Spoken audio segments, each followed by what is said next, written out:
prevents her targets from escaping. Inspire is a natural choice to bolster both damage and survivability, thanks to her new shield. Hanabi, the Scarlet Flower, revamp coming December 20th. She'll be 30% off the first week, along with her resplendent iris skin.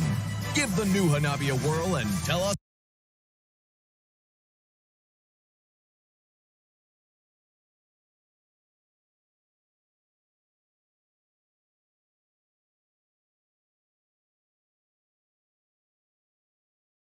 what you think.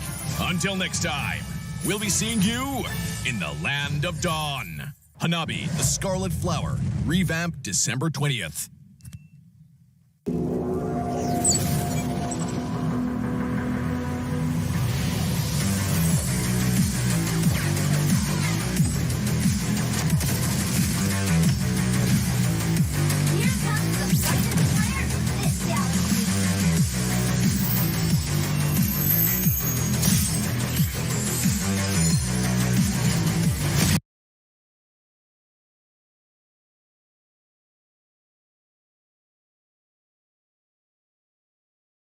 Eyes of Sanford. His Lapu-Lapu here, despite having a difficult... Yaoi down. Good selection right now. So the airstrike will come through. Yaoi going to be able to get the stun down.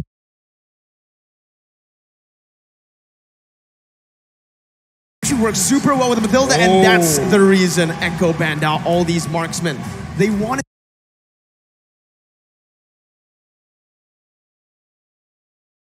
out for the Fredrin, and the Fredrin has been banned because for both teams, Wise as well as Carl Teasy are really good on this Fredrin pick. Now, look at Blacklist International. Let's pay attention to the bans because they ban out the Cho as well as the Kaja. Both are pick style heroes. Looking at Echo, they're making sure that Benecutie will have a better time in his goal lane. So with the 1-1 gone, with the carry gone, I would say Beatrix increases in value. I think the Eve increases in value as well. With the Kaja banned away, with a lot of bans here, you would really think that the Eve would become the #1 in prio, but Blacklist, they opt to go for the Barats, leaving the Eve open, and the Lapu-Lapu that we mentioned earlier. You give Sanford this pick, and he carries. So here's the gamble that Coach Tick and Treb have picked up on. You leave open the Eve, we're gonna pick it up, put a hero that Sanford loves, and what's the answer? What's the swing back? Do they go Benedetta? Do they go Yuzhong? Do they go Farsa? Because that seems to be the answer. And interesting, they're going for the Oheb Harith priority. We've seen this from Echo before. I like what you said, priority, because that's how you see where their mindset is at. Because we got to talk about the Barat's first pick, because that has to be your priority, and your priority pick dictates how you're going to move around the map. So in this game, they're putting a lot of weight onto Wise's shoulder to actually move the entire team forward. Now that they've seen the Lapu-Lapu as well as the Eve, they understand that they want to set up a box. So we got to move around the box a lot. Haji, signature pick on the Farsa, and the Harvey, it's kind of like setting up. It's like, I don't care what kind of marksman you're going to pick. I'm going to be able to survive my lane and actually impact the game at, I would say, the mid stages of the game. Now, though, you can already see the respect being given over, right? Blacklist International, this is the draft that they went for. A lot of magic damage. Without the S picked up in the early phase here for Blacklist International, Echo will take that away. Secondly, though, you can expect Edward to actually get counter or just targeted here. Maybe the Benedetta ban comes through because Blacklist still need a physical damage threat. But they still are going to try to nail down Venus's hero here. The Estes, now the Diggy. Okay, so looking at Echo, they really want to make sure that when they dive, it is successful. Before that, we got a quote from Oh My Venus saying, we're kind of expecting...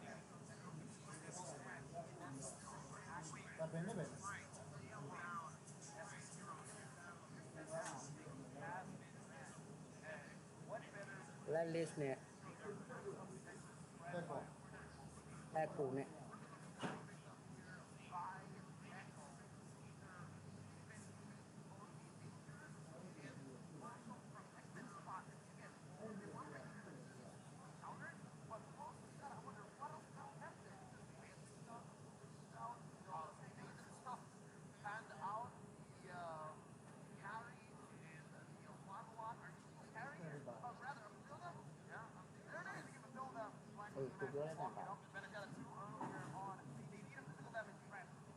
Kenapa mas ini ya?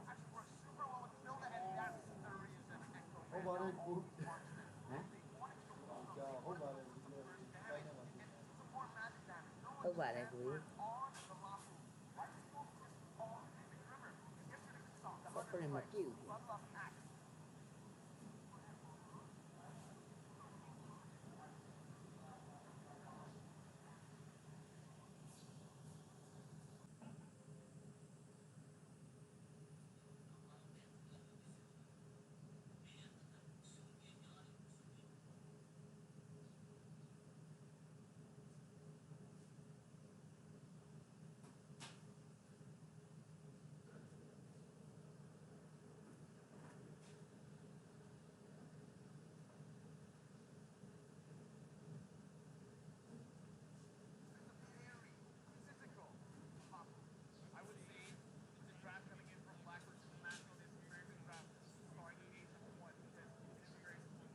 Siapa yang dewa?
Seperti itu.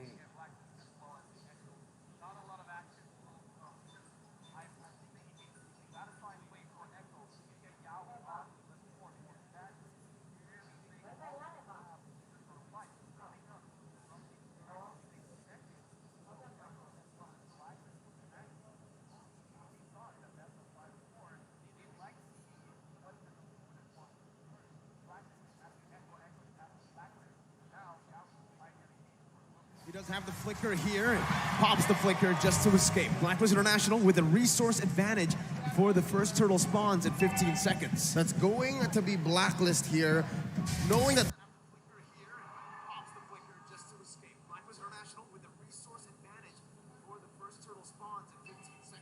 they can buy time, but up top, Benny already caught low, flickered out of that. Blacklist International now with 2 advantages in terms of resource, and maybe even Ohem can rotate down below. Oh, but there's 3 members from Echo here. Sanji still clearing the wave. Carl DZ dashing on out. Sanford setting it up. Turtle less than half health. That's going to be the final blow by Edward. Carl DZ going to be stunned up, but has a heavy spin. It does not matter. It's the first blood picked up by Echo, but the turtle will be slain by Blacklist International. Killed or objective. Benny going to be slain in the gold lane. Blacklist strikes back, making it equal. 2 ults spent by Blacklist up top. Echo takes 2 down in the bottom, but they do get Turtle. I'm talking about Blacklist. Was that worth it, LaFell? I would say it's not that worth it because, in my personal opinion, getting kills is very good because you can establish map pressure. Because what's the objective of getting the turtle? Sure, you want the gold. Sure, you want the XP, but you want more control. Now, Edward going up against Sanford taking quite a bit of damage, and Sanford's going to get chased. Circling Eagle onto Sanford here. Haji does not have the feather airstrike. That's the basic attacks coming in. Sanji not going to be here to help him in time. Sanford falls in the XP lane. The Festival of Blood lifesteal is just not enough at this level. 3 minutes in, and I'm not sure if there's enough. Yeah, no, none at all into the emblem. Benny, though, look at that. That's going to be the damage coming in. The Numenal Blast charged in, but knowing that OHEB has the Purify, they decide not to commit just yet. Yeah, looking at all of the emblems as well as the way that they're setting up, Sanford, his personal goal in this game is to get at least 3 kills. Once he has that 3 kills, he will maximize his emblem. Oh My Venus getting poked out just a little bit. But now, looking at the map, if Echo could give those 3 kills over to Sanford, we can see Echo being a little bit more explosive. You can expect that Sanford's gonna look for it. He's gonna pressure Edward hard here. Sent him home just now because they want to time the way that this turtle goes. Again, we're 20 seconds away. Benny Cutie pressuring OHEB as well. Oh My Venus and Yawi playing footsies, making sure that their gold laner gets the advantage. The zoning coming in again, right? This is what we kind of expect in the gold lane matchup. Harith, once you get to level 4, isn't really going to be able to threaten the Lunox. And even in the XP lane, we saw that Edward was winning early on, but now that Sanford has gone that level 4, has gone a few items down, it's a bit tough for Benedetta. Oh, turtle already spawned. Carlteasy spots out Haji. Sanford, yeah, there's the RWM. Not going to be able to find anything else, though. The stun does connect with the Feather Airstrike connecting onto Sanford. The Petrify locks him down. Edward finds the pick up. Blacklist International now with a man advantage. Rotating around the turtle, circling Eagle onto Yawi. He's going to be able to find his stun. Carlteasy jumping in. Numenal Black charged in with Flicker as well. OHEB with no Purify here. Doesn't use it just yet. Why still winning the Retribution battles at top? This is on force. Now Yawi going to be able to dodge away for now. That's a lot of burst damage as Yawi will be slain by Edward. Echo losing out in the straight. Blacklist has amazing battlefield awareness. They knew exactly where every member of Echo was. They almost threatened orange steal from Carlteasy, but they're not done. A stun and a knock-up. It's still Matilda Airlines here for Blacklist International. Blacklist is showing what they want to do with this draft. You want to establish control. You want to make sure that the Riverside, you're winning. And the specialty of having a Matilda is when someone overextends, they're not really overextending. In their previous fight, in the Turtle, they were very focused. What do we want to do? Turtle first, but now they want to kill. And they get it, right? It's onto Venus, the roamer. Anything that Echo can get here in the first 5 minutes, they will. In the first 2, they were willing to trade and get some advantages, but now wait, a stun onto OHEB, force out the 7 force. Pops the Purify as well. The real world inflation almost catches OHEB, but he is able to get out of that one. Haji rotating towards the gold lane with a Feather Airstrike to clear it out, protecting his tier 1 up top. This is difficult because we said for Echo, for them to win, they have to win the lanes. Here in the early game, not exactly the story because Blacklist now ahead maybe 1.5K. LaFell, what's going on? I would say it's not enough because Blacklist, they understand this as well. So as long as they delay, as long as they wait for OHEB to get 2 items, then it's basically they're already doing at least half of their win condition. So it's not about Echo not doing it. It's more about Blacklist seeing this time and time again. We understand how your draft works, so we're just going to play around it. So even though, okay, so here's the thing. Echo, they needed to win by 2K, by 2,000 gold. That's LaFell's threshold. So if Blacklist having 1.5K lead ahead, they're really at the driver's seat. Well, right now, it does seem that way, but Echo are going to be able to force it out. OHEB going to be caught low, but Venus comes in to save OHEB again. Haji with the rotation, circling Eagle to lock Yawi down. Good selection right now. So the airstrike will come through. Yawi going to be able to get the stun down onto Venus before he gets taken low. Now, guess who's here? It's Sanji with real world inflation. Jumping in, but that you go. It's going to be the guiding way. Haji going to be slain though by Benny, who uses the chaos to take him down. Sanji still poking Venus down. Echo are looking to get the siege down onto the tier 1. Meanwhile, on the turtle side, Carlteasy is going to be taken low with Sanford. It's a 2v2. That's the bravest fighter popped into the back line right now. Is Carlteasy going to be able to find it, and Wise is going to fall. Edward finding the stun onto 2 with an eye for an eye to dodge away from the CC. But still, Echo, they win out on that trade. Not just that trade, but on 2 fronts. They pushed up top, got a kill down bottom, and took the last turtle of the game. We got a lot here because, again, 500 gold, that's great, but Sanford having 1 kill. He has 1 stack on his emblem, and now looking at this, Carlteasy is in too deep. He's looking for a steal here. He does get the orange buff, not punished enough by Blacklist International. OHEB and Haji falling in the gold lane once again. We spoke about this. Winning lanes is how Echo can get it done, and Benny, 3 kills on him right now. Finest example of caster curse. You start talking about it, you start questioning it, and it comes up almost immediately. Yawi with the Numenal Blast. Deathness welcome. to cancel it out. That's the anti-CC coming in. As Sanji does the damage onto the tier 1. Bravest fighter by Sanford just to get out. Gets that anti-CC down, unstoppable. Meanwhile, Blacklist International trying to make their way up to the gold lane. Gonna be poked down by Benny as Carl TZ sieging down that tier 2 in the gold lane. Carl TZ gonna be careful here, takes the turret down, gets out with relative ease. What a swing for the House of Highlights. Unbelievable. I can't believe that maybe 4 or 5 minutes ago we were talking about how Blacklist was ahead, possibly way past the LaFell threshold, but now it's Echo who's pushing it, 2.5K ahead. Well, they have gone way and above the threshold, and the way that they did it is because they understand, okay, we're just going to stay in lane. There's no use trying to out-rotate Blacklist at this point, so we're just going to say because Oheb is going to be the one that's going to deal a lot of the DPS damage later on, so shut him down first. Right now, there might be a skirmish in mid. So the airstrike was used up just to clear up the waves. Echo, with this composition so far, can constantly be threatening these sieges. And also, they can also be looking for a lot of plays on the map. A lot of kill pressure here in their lanes. Yep, and that's why they're ranked first in average kills so far, 16 plus, because the way that they attack the game, the way that they approach it with their strategy is they want to convert from kills. They don't want to take objectives only. They want to win first and then go from there, which is, I think, what they're doing here. They're baiting the Lord. This is a Lord dance if I've ever seen one. Oh, Sanji's taken low. Edward jumps in, but Sanji flickers out for the final blow. The Petrify still available by Edward right now. So he uses eye for an eye, but Sanford notices that. Jumps in with the bravest fighter. A lot of resources spent already as Wise looks for a better position. Haji gonna be able to actually dash in with wings by wings. As that's the Luminant Blast connecting onto Edward. Edward gonna be taken low, taken down by Sanford. And that's going to be a 50-50 play around the Lord. Wise here versus Carl TZ, and Carl takes it down. There's a bond force by Oheb. Not enough to deal with damage right now. Xiaoi's going to be able to get the stun down onto Haji, who's going to be able to dash out of that one with wings by wings. Feather airstrike to snipe Sanji down. Benny! With the dash, takes the kill onto Haji. Was that Benny QD? No, didn't even need the flicker. Dude, that was Benny QT. And again, looking at the items here, because we got to see whether they are strong now or not. Looking at Benny QT, having 3 core items, Cloud Destiny, Lightning Treasure, as well as Divine Glaive. Right now, Oh My Venus getting engaged by Yaoi. Luminant Blast again, locking the Queen down. Venus gonna be chased down under the tier 2. Wise here providing the support. Carl DZ looking for an angle, but will back off for now. Tier 1 falling in the mid lane. Echo pushing the pace and the tempo. Thou shalt not take my queen, says Wise.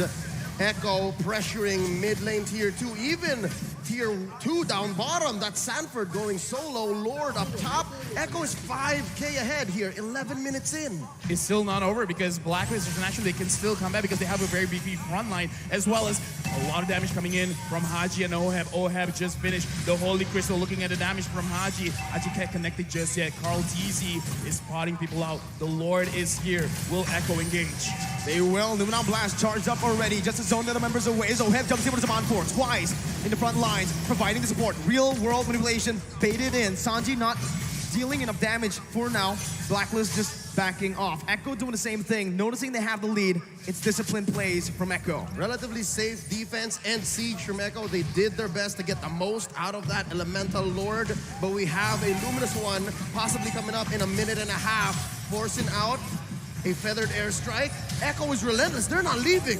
Yeah, but look at the way Blacklist, they're defending themselves because they're not necessarily sacrificing their own HP just to defend their base. Like, they're defending everything without taking too much. So now Blacklist, they're preparing themselves. In case Echo wants to engage, they can fight back. The problem is, Echo, they're not engaging. They know that they have a lead and they're not going to lose the lead. Looking at the items as well, oh, but before that, looks like everyone is just clearing everything out. Looking at Haji, he already has 2 main items. He's waiting for his own Holy Crystal. Once he has the Holy Crystal, the kill pressure is going to be a lot onto Echo. So right now, Blacklist, it looks like that's what they're waiting on. They're waiting for their carries to actually complete the items first.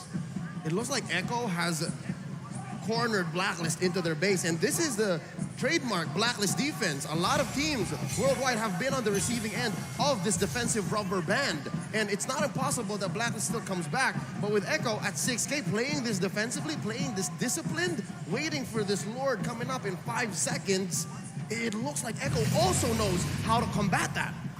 It's going to be really tough now with a 7,000 gold lead technically built up by Echo. But with Blacklist minimalizing their losses, it seems like despite that 7,000 gold deficit, they're still able to contest, they're still able to open up the map without grouping up as 5.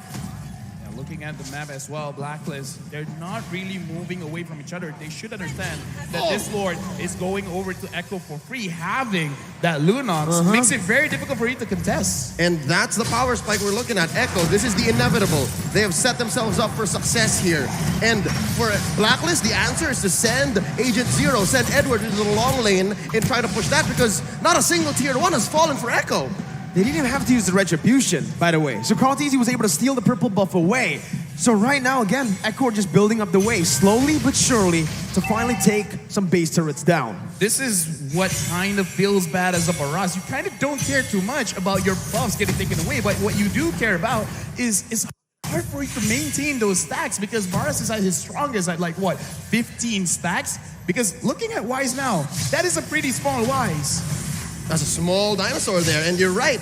While Echo's taking away even the small camp, the small creeps in Blacklist jungle, and then freezing the waves, waiting for it to sync with this Lord, then this is the best that Blacklist can do. Oh, there's a couple of ults spent in. Oh, very low. And we're gonna be caught in the Luminon Blast as Benny jumps in with the damage! And that's the combo, the notorious one. As Echo now looking for the siege into the base turret in the mid lane. Lord still marching in the top lane. Concealed play gonna be popped in. Echo looking for more. That's for the airstrike popped in, but look at Stanford, he flickers under Haji, but he's gonna be able to get out for a bit. Haji gonna fall. The circling eagle does not save the queen. Oheb, the last man standing, but Echo will secure game number 1. Ang limang Echo fans making noise all around as their team takes game 1. It's a long journey, folks. It's a marathon, not a sprint. So game 1 is great for momentum, but they still gotta watch their backs. Blacklist will pick up so quick from this victory. Looking at this game, the reason why Echo could beat out Blacklist International is not that Blacklist necessarily made a mistake, is that Echo did not make a mistake. Because with the draft, having the Matilda, they're trying to bait out Echo to over-engage, overextend, use all of their skills early to get any kind of objectives and then fight back. But Echo, they did not do that. They won the lane. They made sure that Oheb was heavily pressured, and then after that, it's like, okay, just don't overcommit. Just take things slow and then end the game, get profit. Orcas are killer whales, right? Correct. And that's exactly why they know how to use the kill pressure so well. In the gold lane, they knew Lunox versus Herod is a winning lane for the Lunox. Benny QT on a winning matchup. That's already a recipe for disaster if you're a Blacklist fan. Now, they utilized that so much by ganking towards the Lunox. Early on, they weren't going to be able to find those kills, right? But as the Lunox progresses, with the levels starting to gain up, and with those items starting to stack up, that's when the Lunox gets the power spike in the mid game, and they utilize that perfectly.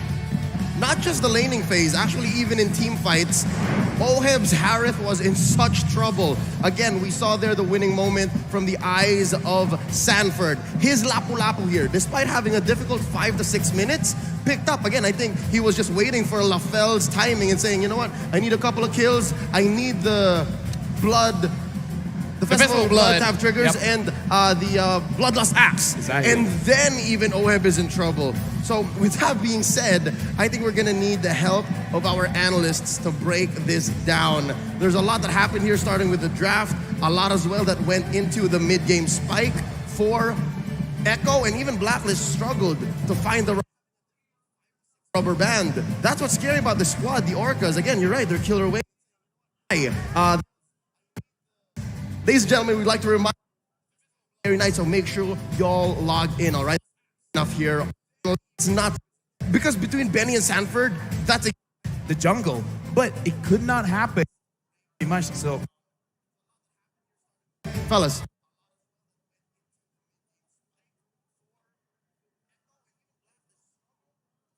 A non-biased opinion. But with that being said, let's break down straight from the draft. I mean, so far, really strong start coming in from Echo. Now, I gotta say, I really like the Lolita.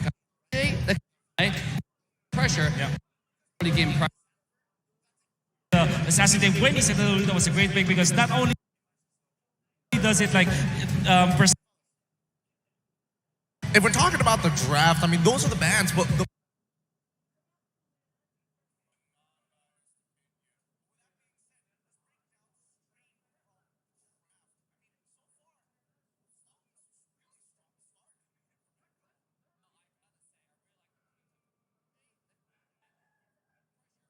picks overall, I think to the naked eye, most people would understand that, honestly, they're kind of the same thing. They have the exact same goals with very slightly different tools. Yeah, and I want to mention that in this game, it's one of the first games in the entire series that we do not have any marksman at all. Right? Like there's a Lunox versus Ohab on the Harith, on the goal lane, which is quite interesting because Benny's Lunox actually counter Harith in the late game. You can one-shot with the combo that